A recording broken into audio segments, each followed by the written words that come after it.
শুভ দুপুর বন্ধুরা, দেখো চলে এসেছি আমার রান্না টান্না করে ধরে নিয়ে খাবার বাড়তে। আর আজকে কি রান্না করেছি তোমাদের একটু শেয়ার করে দিই বন্ধুরা।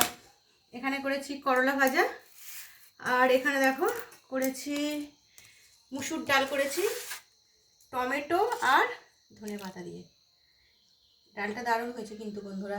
আর কি স্পেশাল রান্না করেছি দেখো বন্ধুরা, এই যে দেখো শুটকি মাছ করেছি। শুটকি মাছ এই দুটো জায়গা করে ঢেলেছি, নিয়ারি শুটকি রান্না করেছি আজকে। আর এটা অনেক কিছু দিয়ে রান্না করেছি, দারুণ টেস্ট হয়েছে। আমি তো টেস্ট করেছিলাম, নুন ঠিকঠাক হয়েছে কি। আর এই যে দেখো গরম গরম ভাত বাড়ছি, খাওয়া দাওয়া করবো। আর তোমরাও খাওয়া দাওয়া করে নাও বন্ধুরা, তাড়াতাড়ি অনেকটাই দেরি হয়ে গেছে।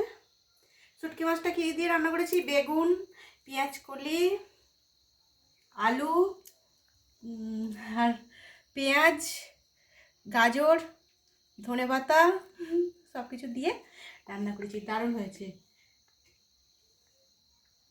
বেগুন বেগুন তো দিয়েছি বললাম, বেগুন আলু গাজর ধনিয়া পাতা পেঁয়াজ কলি গাজর সব কিছু দিয়ে রান্না করেছি, দারুণ টেস্ট হয়েছে। এইরকম নিয়ারি শুটকি। আর শুটকি মাছ কারা কারা পছন্দ করো বন্ধুরা, সবাই কি পছন্দ করো? আর এই ঠান্ডার সময় শুটকি মাছটা কিন্তু খেতে ভালোই লাগে। আর আজকের রান্না এটুকুই, আজকের মতন আমার ভিডিওটা রাখছি বন্ধুরা, তোমাদের সাথে দেখিয়ে দিলাম।